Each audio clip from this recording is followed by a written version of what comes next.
Welcome everyone to another episode of the Hector Mike Experience, Common Sense in an Uncommon World.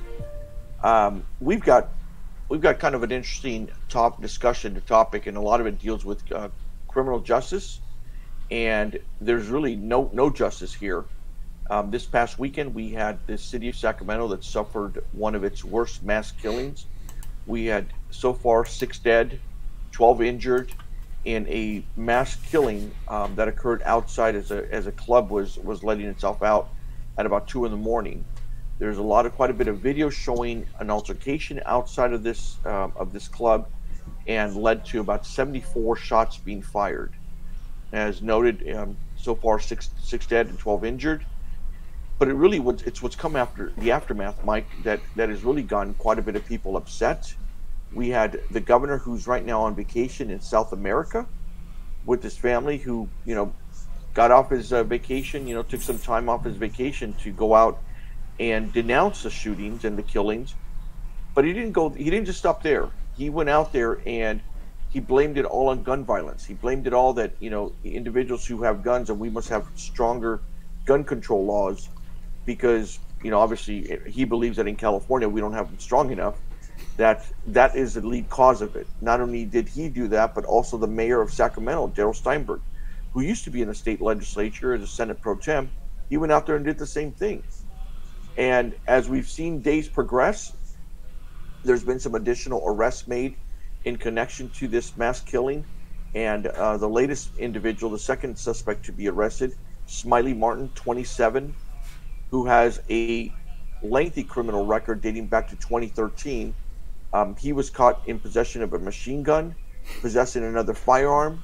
There's video now out of Smiley even before going to this club, pointing out various weapons and so forth, and I mean, it's gotten to itself where you've got Gavin Newsom right now. It looks like he's got, egg in his face for calling on this, because the interesting part with Smiley is not only does he have a lengthy record dating back to 2013, but he was just convicted in 2018 of not only just possession of a firearm, but also for a violent act.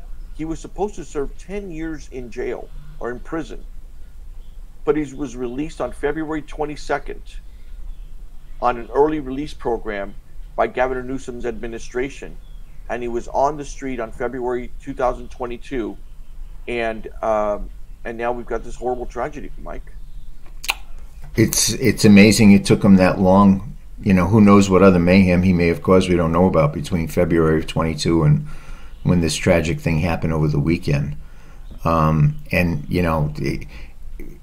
It's a national news story. It should be a national news story.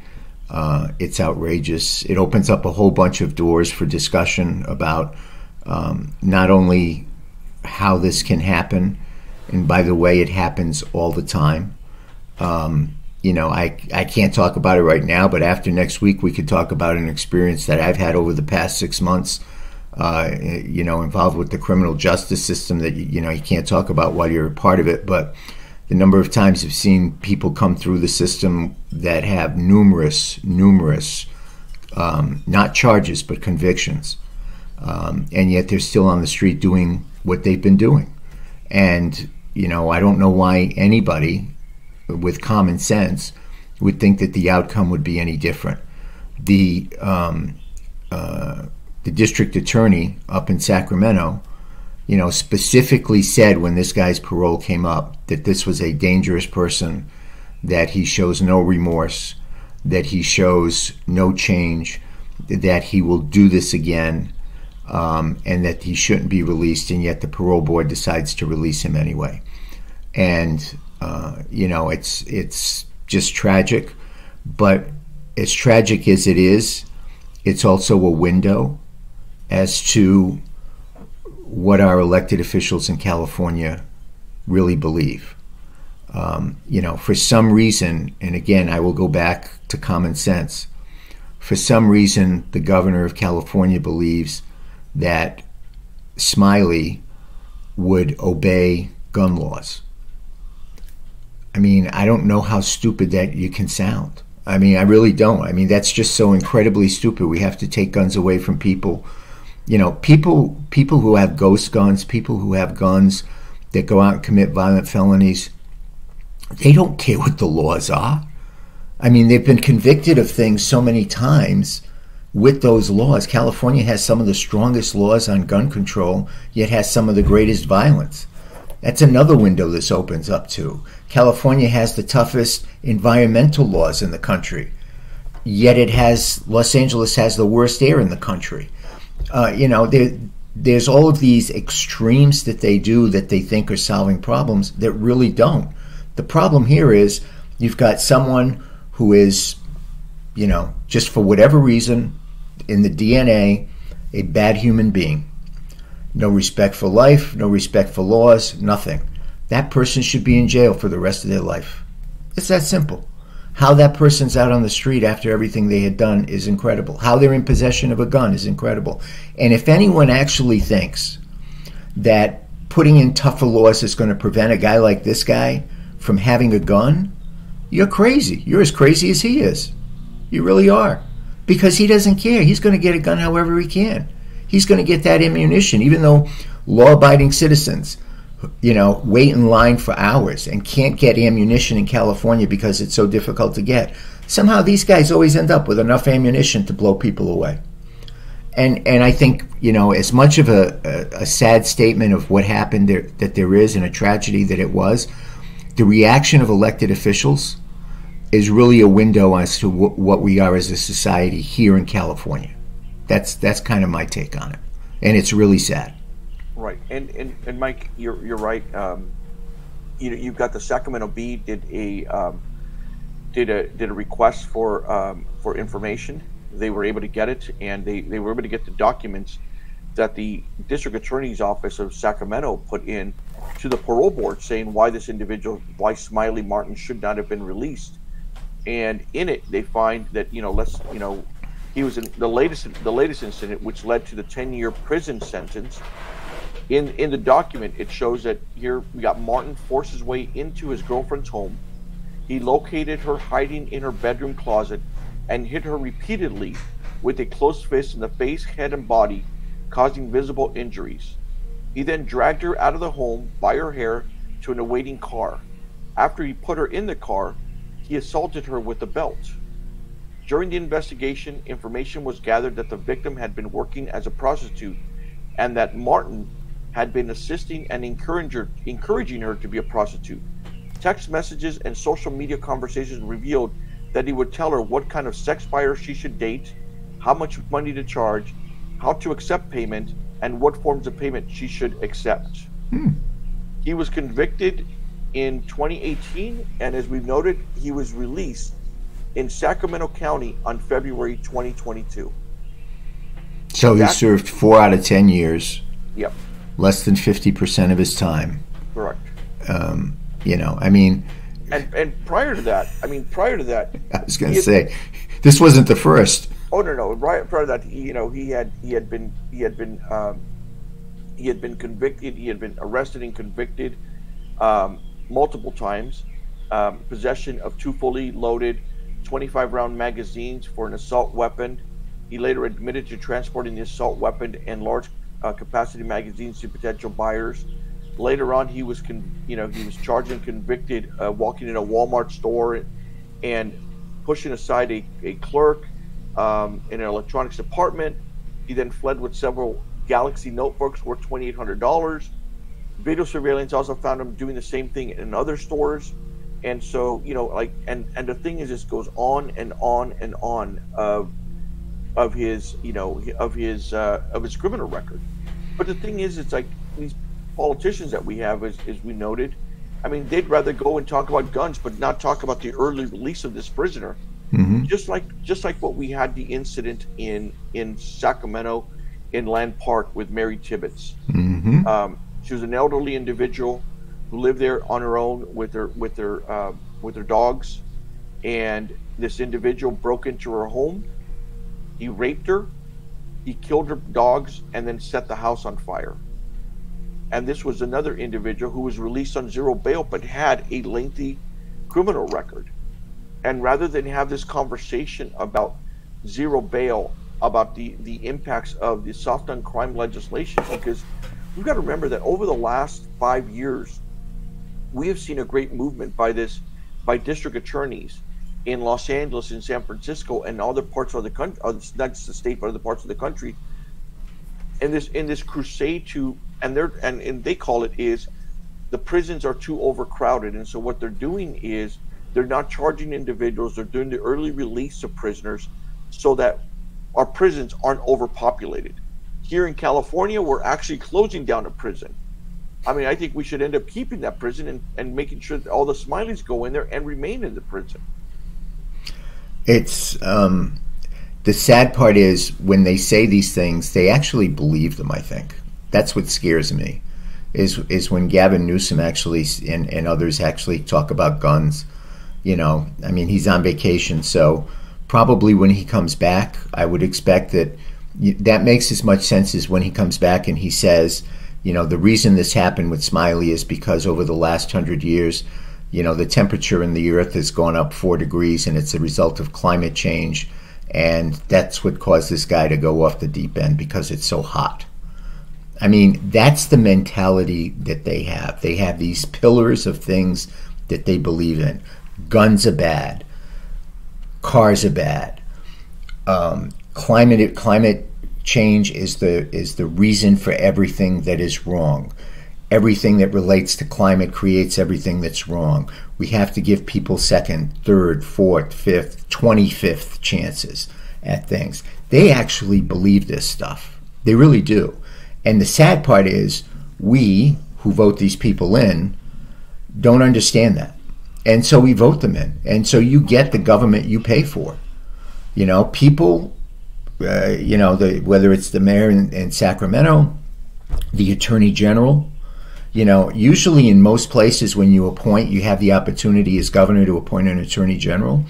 You appoint someone who is going to protect the citizens, protect their lives, protect their families, protect their community, protect their property. Here, there's a completely different set of rules. How more open can you be? How more forgiving can you be? How more other reasons other than personal responsibility can you find to blame the actions of people? Maybe Smiley didn't get a hot lunch when he went to school. Who knows? You know, maybe he wasn't hugged enough. Who knows? Maybe it's systemic racism. Who knows? It's everything but the fact that he's a bad human being and our government failed to basically protect us, which is really, for all of the other things they try and do, the only thing they really should do is protect its citizens. This guy is on the street because of failure of the system and the elected officials that run that system in this state. And they should be held as accountable for this kind of action and this kind of activity as much as anybody else. And it's going to continue. But maybe it is. Maybe it's climate change. I don't know. Could be. It could be. The guy could have been hot and decided to do this. But to your point, it continues. And ironically enough, with what happened over the weekend in Sacramento, 2.5 or 3 days later in Sacramento, you have a Republican senator who is putting forth a bill to make trafficking of minors, sexual trafficking of minors, a felony, a violent felony. And it gets defeated. And why did it get defeated? Exactly the reason you said. Because they don't want to overcrowd the prisons. You know, that's the bottom line is, that's who we have elected to run our state.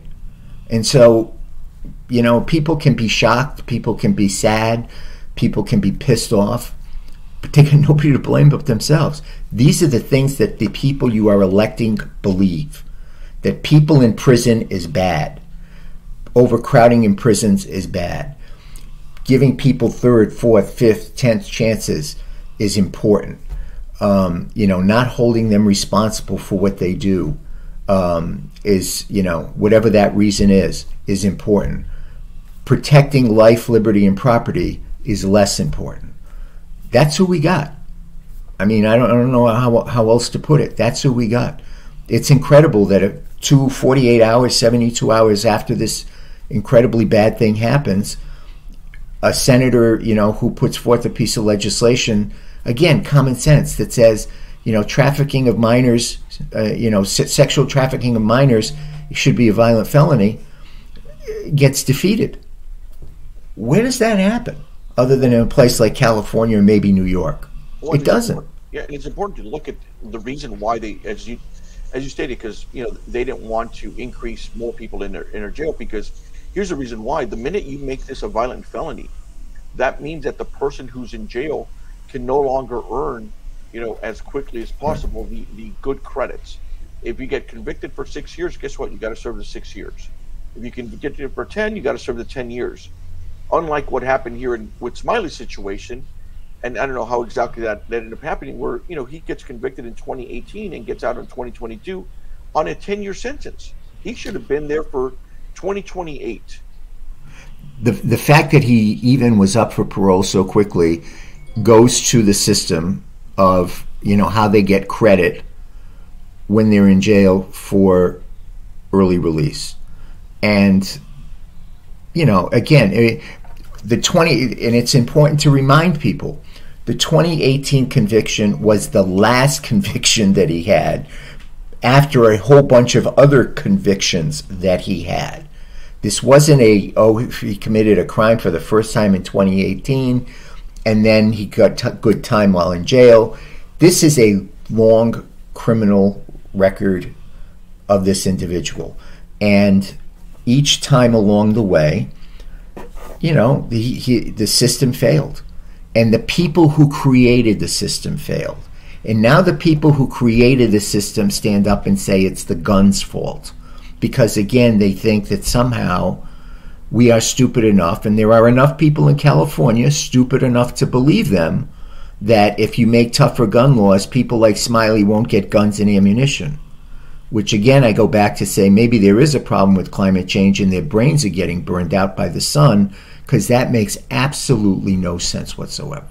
And what we'll do in this video is we're going to put together, in our editing process, we'll add some of the video where you've got Smiley, where the news is now reporting. They look through his social media.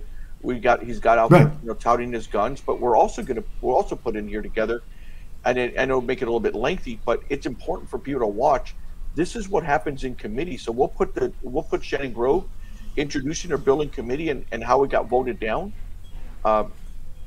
and some of the reasons that they got voted down. We've got a couple newspaper clips where it highlights. The newspaper highlighted the reason why this human trafficking bill got voted down. His brother, 27-year-old Smiley Martin, shares a long criminal history dating back nearly a decade, ranging from Walmart robberies to illegal firearms possession to assault with great bodily injury. He was released from prison this year after a parole board granted him an early release from his 10-year sentence. His release was fiercely protested. KTVU has obtained a 2-page letter to the parole board from the Sacramento County Deputy District Attorney, stating in part, he poses a significant unreasonable risk of safety to the community and has demonstrated repeatedly that he cannot follow the laws. Whoa. Hey, who gonna roll up? Who gonna roll up? Chris Street. Big shit though. Stop playing with me though. And at the end of the day, is you got to remember that you're going to still have these politicians like Bonta, who's the Attorney General of California, will go out there and his primary duty is to go out there and make sure Californians are safe. That is his primary duty, to make sure we protect victims and communities. But see, here's the thing: is it's not that they don't believe that, they don't care about that, but what they care about is winning re-election, and what they know how to do is run for re-election. They know elections well, but they're and by knowing elections well, and Mike, you and I are in the business of helping get people elected, is when they're in committee, when it's time to take a vote, they're going to say one thing, but when it comes over to doing something different, when it's actually in front of a camera, they're telling you something different there. And the thing is, it's up to us as voters, it's up to us as individuals to go out there and see what is the truth behind this. What is their voting record? And if they tell you that we've got to be tough on crime, they tell you we got to protect the victims, no better way to do it than voting for legislation that would protect people who are trafficked, who are human trafficked, who are being part of this human trafficking ring. Right. I would go a step further in what you just said, because you're right. We know a little bit about politics and campaigns. Then whoever sits on that committee on the Democrat side, the same way we talked about this last week, Kevin Kiley put forth his bill to put a moratorium on the gas tax, and they gutted his bill completely, made it completely the opposite, which was to put an increase in gas taxes on oil companies. It's the responsibility of the opposition party in those districts to make sure that every single one of the voters in those districts know that their legislator, their state senator, supports human trafficking, leniency on human trafficking. It's going to create controversy. It's going to create ugliness. But that's how you play this game. That's how you run campaigns. It's, you sit and you look, and obviously the Republican Party is nowhere near as strong as the Democrat Party in California. That's fine. I mean, that's life. It's not going to change overnight. But these are the kinds of things you can use to drill down to people. It doesn't matter what party they label that they represent, that, there's common decency and common sense that says these are the issues you can talk about in those particular districts, especially because these people took a vote, and here's what their votes did to your community. It's their responsibility too to make that, not just the voter, but the opposition party, to make people aware of what these people are doing, specifically in their districts, specifically where they live, where they work, where they shop, and make their life uncomfortable. That's how you become an effective minority party in a state like California. That's how you get people to get past all of the national stuff and actually consider voting Republican in their local elections. When you are able to point out and encapsulize this kind of craziness that they're doing up in Sacramento. Well, we'll make sure we add some of that information. Now there's been latest developments. There's now been three suspects, who've been arrested and charged in connection with Sunday's shooting here in Sacramento. They're still looking for a lot more suspects. As indicated, a little bit earlier, there were 74 shots fired, 6 dead, 12 injured. And and people are turning in videos, or turning in as much information as possible to the Sacramento Police Department so that they can go and make their final arrest. But I mean, this going out by these politicians and calling for gun control, more stringent gun control laws, and it wasn't just the governor of California and the mayor of Sacramento, but it was also Joe Biden who jumped into the fray there. And so I mean, it's like, if folks, I think it's one of those things that we always tell our clients is, look, before you go out there and start asking for policy changes, it's probably important to get the facts first. Figure out what's going on. Nope. They believe this. That's the thing you all need to understand. Joe Biden, Kamala Harris, Banta, Newsom, Steinberg, the Democrats in the state Senate that voted against making human trafficking of minors a felony, a violent felony, they believe this stuff, and you have to put it on them. They actually believe that if we get rid of we make gun laws tougher in the state that is the most toughest on gun laws, it's going to solve the problem. It's not, because there are bad human beings out there, and when you find them, you should put them and keep them in jail. And I'll bet you, as they continue to find more people that were doing the shooting, I'm going to take a wild-ass guess and say they probably got records too. Because, most people that don't have records, they don't walk around with guns. They don't walk around with ghost guns. And they don't go around shooting things, especially people. It's sometimes you just got to face the reality of it and the common sense that says there are people that should not be out on the street. It's that simple. And, maybe I don't even want to say liberal, because I really think that if it's an offense to liberals to say that these people are so radical on this stuff that even people who are liberal, they're left of that. And it's not even a liberal concern. It's common sense. If you got a guy with a record like this guy had, what is he doing on the streets? How do you justify that? How do you make people believe that you're going to protect them when you allow that to happen if you're the Attorney General? And what makes you think that doing another law on guns is going to stop the people that want to use guns illegally to commit harm and violence and mayhem, that it's going to stop them? It's not. So what you got to do is stop the people themselves. All right.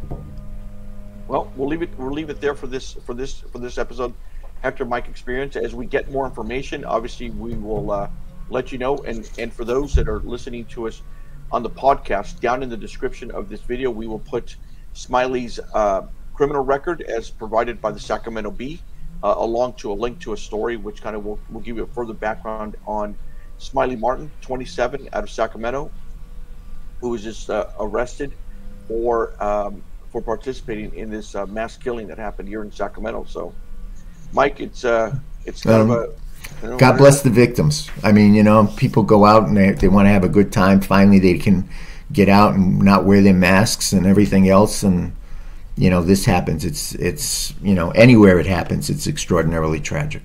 Yeah. Well, great chatting with you again, Mike. And until the next time. Well, hopefully the next time will be something a little more cheery. I hope so, too. All right. Thanks. Welcome, Senator Grove. You may present Senate Bill 1042.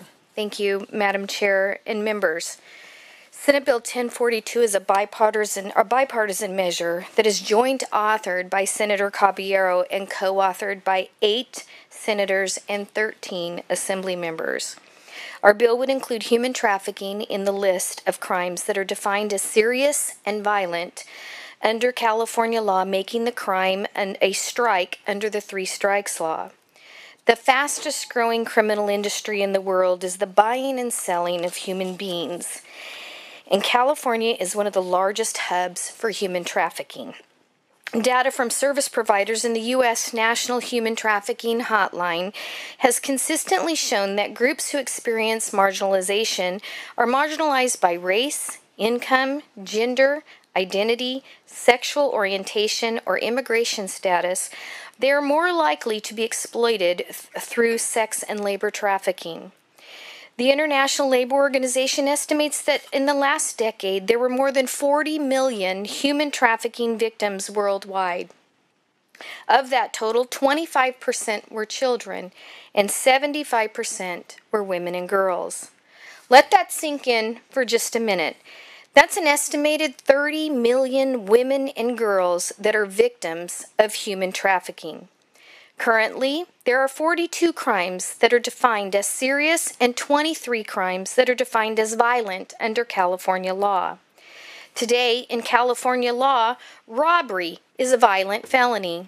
Somebody can walk into a bank, hand a note to the teller, demand the money in their cash drawer, and that is considered a violent felony in the state of California. But sex trafficking a child is not. Today in California, carjacking is listed as a serious felony, and rightfully so, but the act of selling a human being is not. SB 1042 will help strengthen protections for the millions of victims of sex and labor trafficking to serve as a deterrent for those who wish to perpetrate this horrendous crime. Colleagues, I can tell you this is the hardest bill that my staff and I have ever researched. The stories of young men and women that are trafficked on a daily basis are almost too much to bear. The brutality and inhumanity of these victims and what they endure is something out of a horror movie. The Orange County Human Trafficking Task Force recently shared a story from one of their human trafficking investigations in which 2 female victims were held captive inside of a bed frame. At a motel, after attempting to run away, they were being trafficked for commercial sex in Southern California.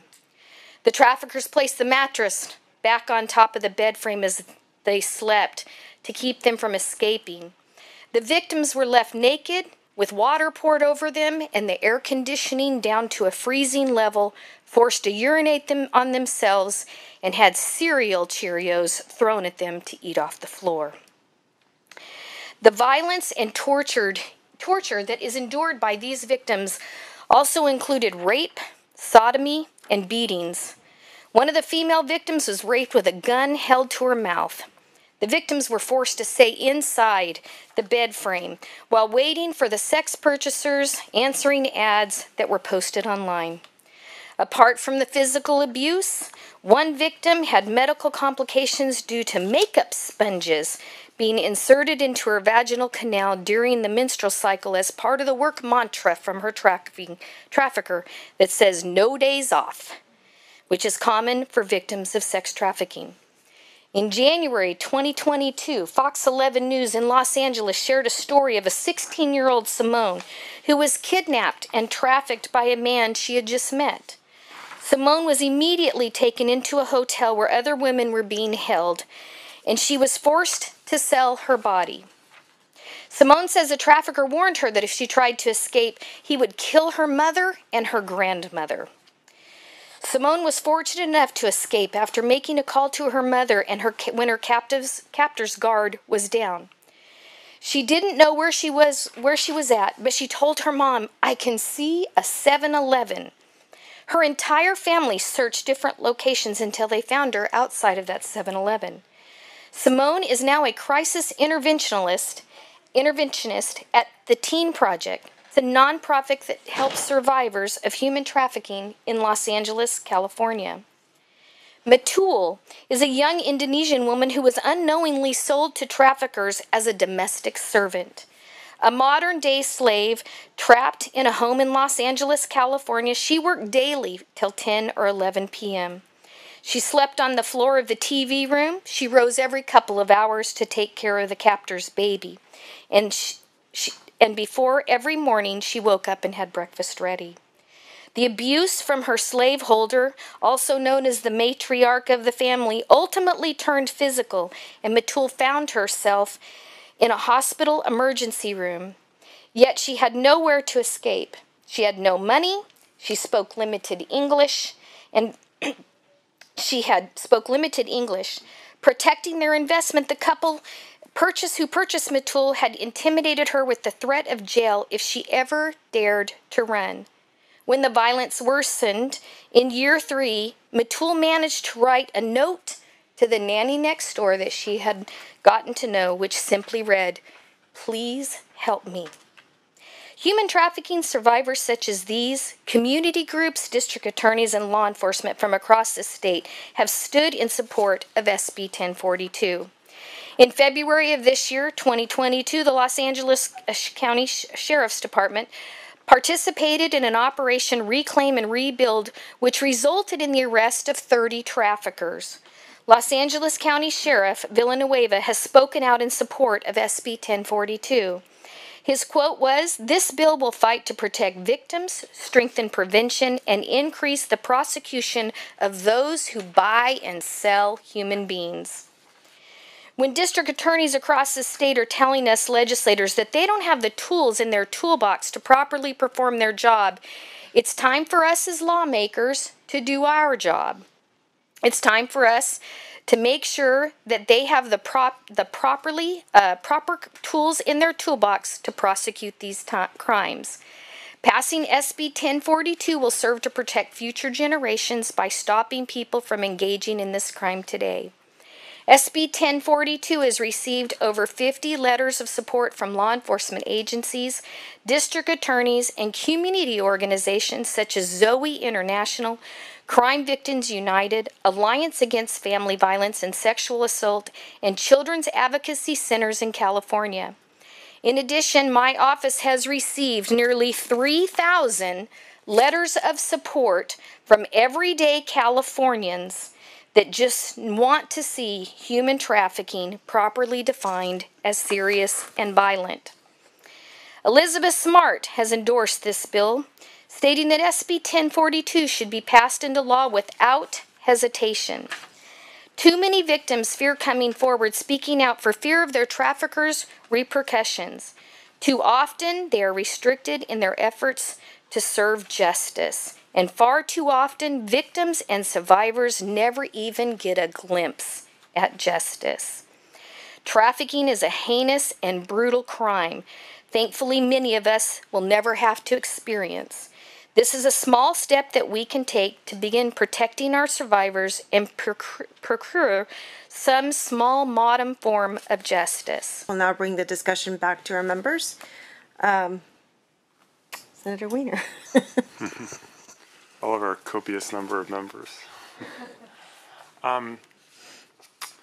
First of all, I just want to say, and we met yesterday, and what happened to you, also to the person who called in and expressed her experience. Obviously, people have different views of this bill, but regardless, what happened to you, what's happened to far too many people here and around the world, in terms of what absolutely is,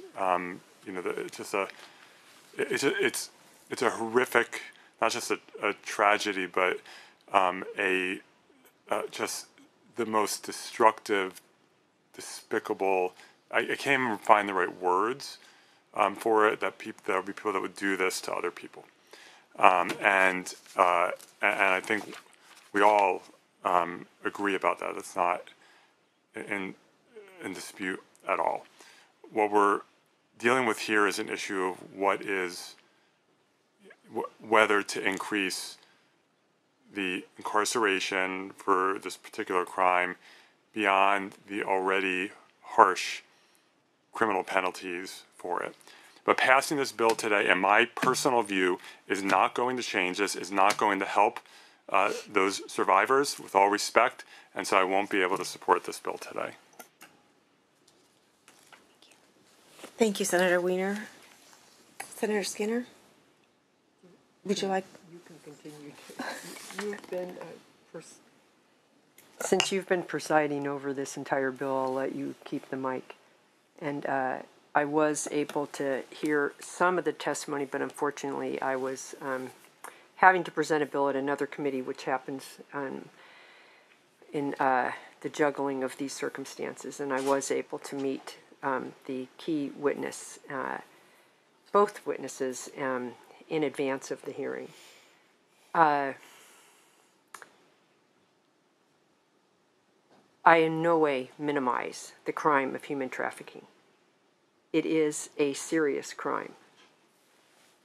However, when we use the example of that if someone commits a robbery, that they can get a third strike, and in this case, someone can't, I think, as Senator Weiner explained, it depends on the circumstance, that it is not just a flat out that they cannot. Now, I personally don't agree that robbery should have a third strike. I think certain types of robbery should be elevated, but not all. And our third strike law has not benefited Californians or public safety.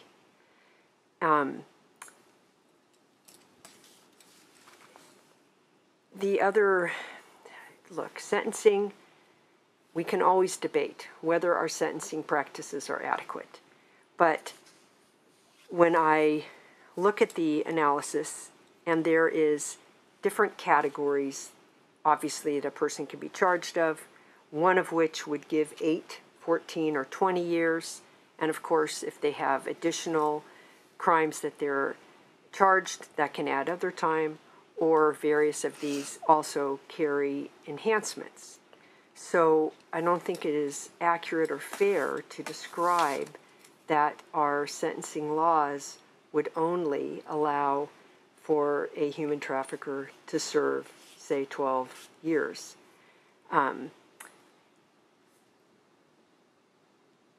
This is an extremely emotional subject, and legitimately, because those who are trafficked, their lives are so torn apart. The trauma is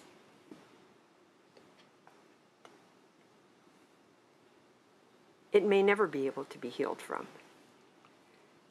But our changing certain parts of the law to a third strike is not going to achieve that. And so I am unable to support the bill as structured today.